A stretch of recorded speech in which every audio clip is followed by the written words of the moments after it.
요즘 들어 고집이 세다는 말을 들으신 적이 있으신가요?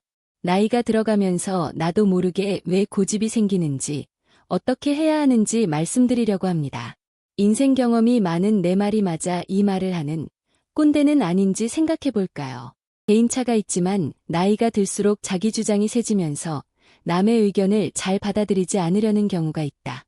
실제로 나이가 들면서 고집이 세질 수 있는데 그 이유는 무엇일까? 나이가 들면 고집이 세지는 것은 자연스러운 노화 현상 중 하나다. 나이가 들면 사고가 굳어지는데 뇌의 연결망인 시냅스가 줄어들기 때문이다. 이로 인해 새로운 경로들을 만들지 않고 원래 있던 경로만으로 사고하려고 한다.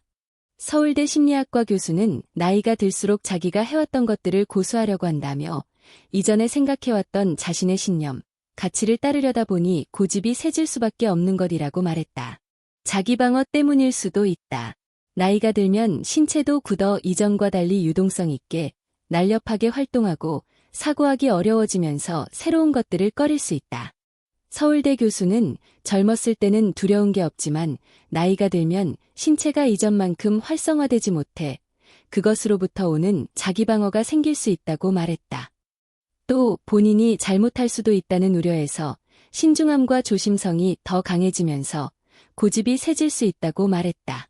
예를 들어 은행기기와 키오스크를 떠올려보자.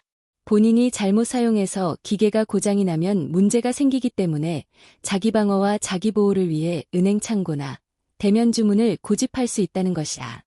반면 나이가 들어도 고집이 세지지 않고 오히려 새로운 것을 잘 받아들이는 사람도 있다. 이들은 남들과 똑같이 시냅스가 줄어들고 있음에도 불구하고 삶에 대한 자세가 다르기 때문이다. 서울대 교수는 사람에 따라 나이가 들어도 들으려 하고 배우려고 하는 자세를 가지는 경우도 있다고 말했다. 받아들이는 자세가 가장 중요하다. 나이가 들수록 고집이 세지는 노화 현상을 예방하기 위해선 어떻게 해야 할까?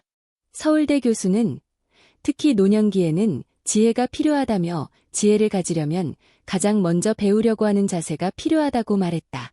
그는 어릴 때는 호기심이 많은데 이 호기심이 뇌를 발달시키고 새로운 것을 받아들이게 한다며 나이가 들면 새로운 것을 받아들이는 것에 대한 거부감이 발생하기 때문에 배우려 하고 관심을 가지는 등의 적극적인 자세가 필요하다고 설명했다. 이외에도 건강관리와 본인의 신체적 한계를 받아들이는 마음가짐도 중요하다. 주변 사람은 어떻게 대응하는 게 좋을까?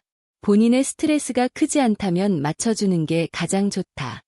다만 법적으로 잘못되거나 건강에 좋지 않은 고집이라면 무조건으로 순응하지 않아야 한다. 이때 언어로 대립적인 상황을 만드는 것은 피해야 한다. 오히려 반발 심리가 생겨 더 따르지 않게 될 수도 있기 때문이다. 서울대 교수는 일반적인 관계에서도 이거는 아니야, 이건 안 되라고 말하면 관계가 멀어질 수밖에 없다며 하물며 나이가 들면 고집이 세져 받아들이는 게 더 어려워지기 때문에 언어적인 대립에 특히 주의해야 한다고 말했다. 이때는 서로 관계를 쌓아간 뒤 감정을 열고 대화를 시도하는 게 좋다. 산책하거나 같이 식사를 준비하는 등 함께 할 수 있는 활동을 한 뒤 잘못된 부분을 말해주면서 서로 조정하고 순응해 나가는 게 가장 바람직한 방법이다.